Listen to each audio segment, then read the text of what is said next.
What is happening, guys? My name's Jamie. Today we are reviewing Corey Taylor's new album, CMFT Must Be Stopped, his debut album, and this was released through Roadrunner Records.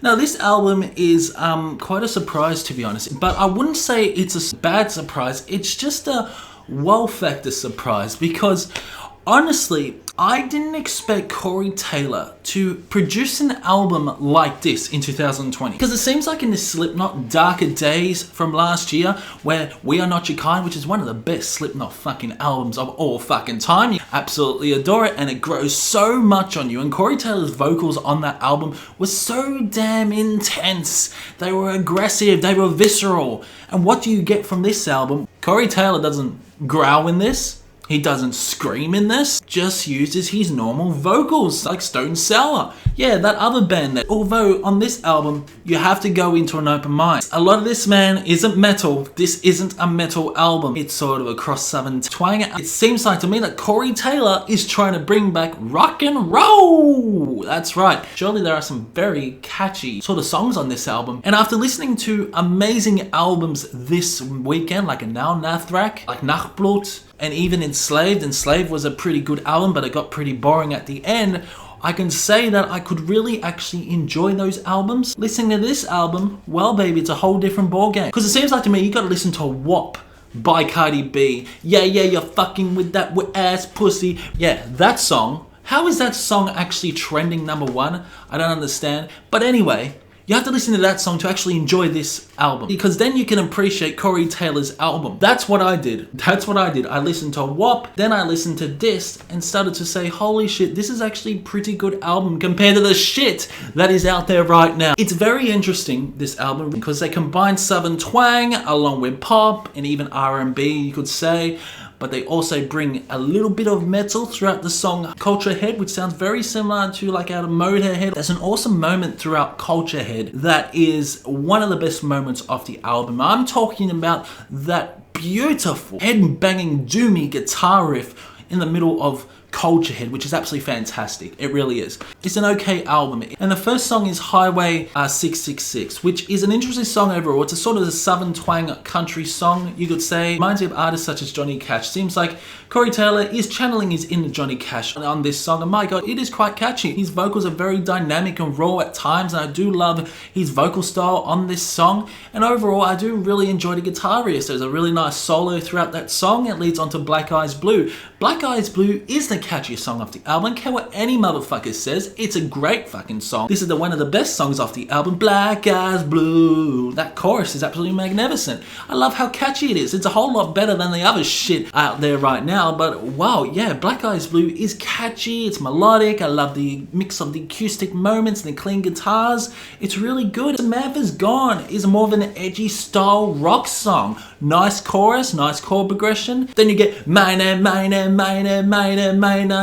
looks. You get minor looks. Yeah, minor looks. So Minor Looks is a sort of a punky sort of song, but it's actually a pretty good song. Like, it's a whole lot better than a fucking shitty bland Blink 182. And you know what? Corey Taylor creates a really good song on Minor Lux, and I just love how fun this particular song is. Really nice gritty guitar riffs throughout this song. His vocals are very fun, very anthemic, and I love that. But halfway down is pretty good as well. I do love the overall guitar riff, sounding very similar to something out of AC/DC, you could say. Overall drum fills that you're getting throughout this song. Silverfish, another good song, quite generic, you could say. Actually, the whole fucking album is generic. Can I just say this is a fucking generic rock album. Kansas is okay as well. Culture Head is the best song off the album, that's for sure, because it's fucking metal. Damn, his vocals are absolutely fantastic in this. I really love it.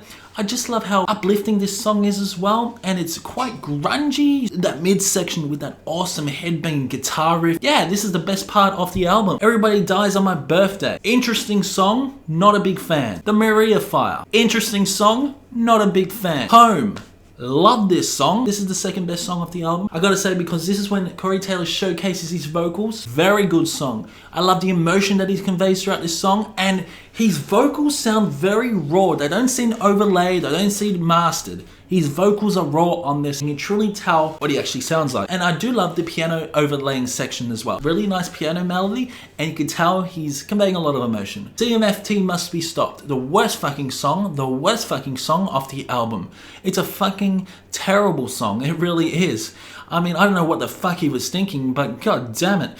This song is an abomination. I fucking hate it. I mean, surely it's got a fucking catchy chorus, but CMFT must be stopped. Come on, man. And you got Tech 9 and Kid Bookie rapping. This is not Corey Taylor. This is not Corey Taylor. And this fucking song and European Tour Bus bathroom song can get in the fucking bin, because those two songs are terrible. That last song is like a really punky, sort of thrashy song. That's a fucking terrible song. Overall, this album is a below average album because a lot of these songs are generic. Can I compare this album such as some albums from Nickelback?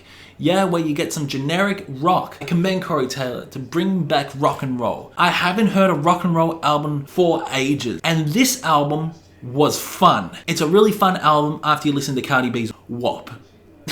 Yeah, that song's terrible. We don't talk about that song. But this album is a very fun album. It's a party album. It's a feel-good album. The lyrics, on the other hand, are pretty good.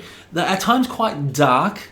They are dark at times. Maria Fire is pretty dark. All about talking about his life. This is a very unexpected album by Corey Taylor. When I first heard Corey motherfucking Taylor, I was a little bit worried, because then I said, holy shit, I hope we're not going to get those kind of songs.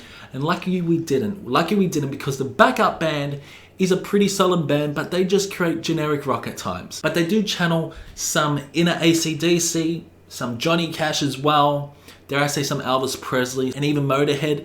So you can tell Corey Taylor's been inspired by the bands he grew up with. Don't fucking expect to be Slipknot, because if you come in expecting to be Slipknot, you're gonna be pretty disappointed. Yeah, 4 out of 10. I'll give it a 4 out of 10. It gets, just because of the fun factor. It's a generic album, a generic rock album, and I want something a little bit more technical. So 4 out of 10 it gets. I might change it to 4.5. Yeah, I'll change it to 4.5. So it's 4.5 out of 10, because it's a hell of a lot better than 6 Feet Under's abomination album, Nightmares of the Decomposed, and a hell of a lot better than Amaranth's new album as well, Manifest. This was a fun album. I actually really enjoyed it. So yeah, a 4.5 out of 10 it gets. And after I heard this album, I went back to a Now Nathrak and listened to my favorite album of the year, In Darkament. Comment below what you thought about this album. Keep discussion going in the comment section below. And yeah, go listen to some WAP. And I will see you in the next one.